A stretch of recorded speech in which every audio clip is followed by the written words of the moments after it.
Hi, hello, how are you? Welcome back to the channel. If it's your first time here, my name is Kiran and I have decided to read all 13 books on the International Booker Longlist before the shortlist is announced on April 7th. That's a mouthful and a half to say, I'm not gonna lie. I'm like more than halfway done. It's big, it's so big. If you want to follow along, hit subscribe or check out my Instagram at Swami Kiran.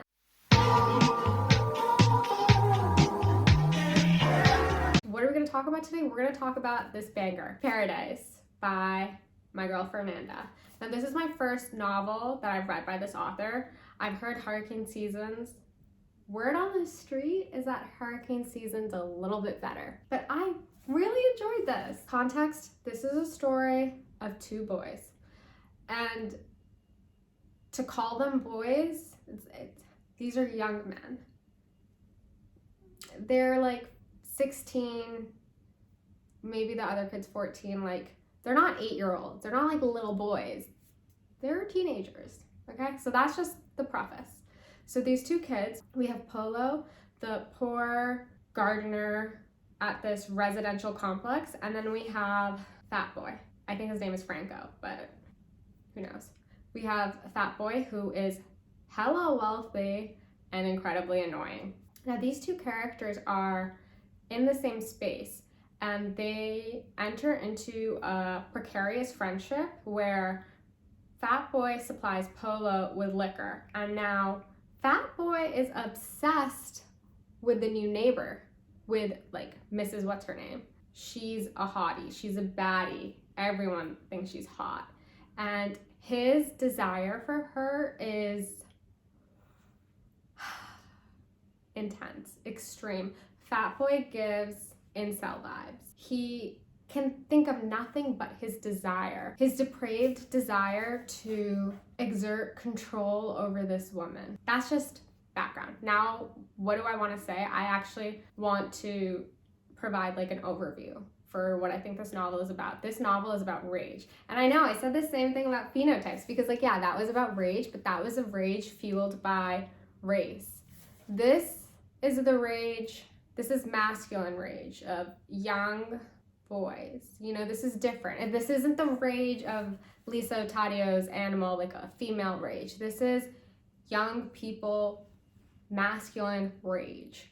We have the rage of Fat Boy, who is wealthy and thinks everything should be handed to him. And then we have the rage of Polo, who his life is plagued by his poverty and the lack of like parental guidance that he has. He is trapped by his lack of opportunities and guidance.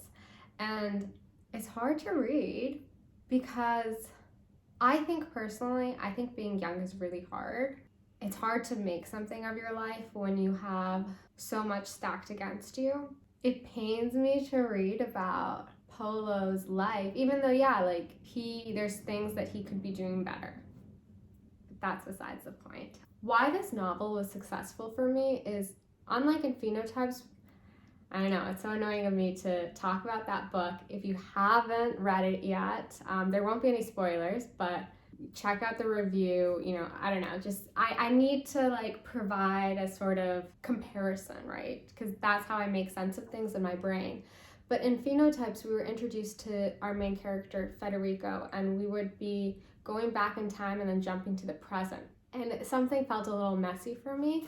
But in this book, we have Polo dropping these occasional, like every 20-30 pages, he gives you the something bad went down, so you know that.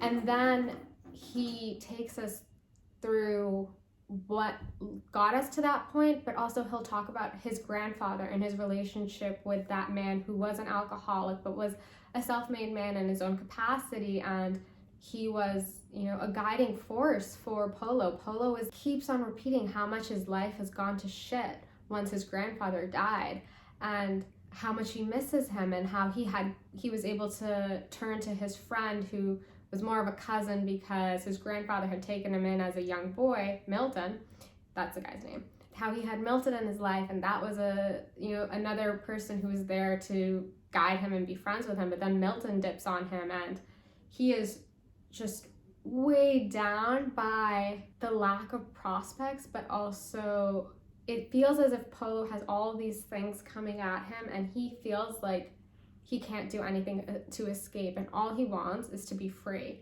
But he can't be free because he has no money, nothing to his name.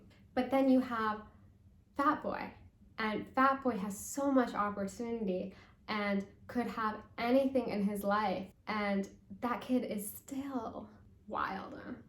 So you're able to really see these two characters present this dichotomy of like haves and the have-nots. Like, we're really exploring power dynamics and inequality, income inequality. They're a mirror to each other in a weird way. Like, they enter into this friendship where Polo wants to chill with Fat Boy because Fat Boy has access to liquor, and he's listening to Fat Boy go on and on about how he's gonna have his way with the neighbor, and it's gross and violent and descriptive and exaggerated and over the top, and Polo just thinks like, this kid's just I'm trying not to swear.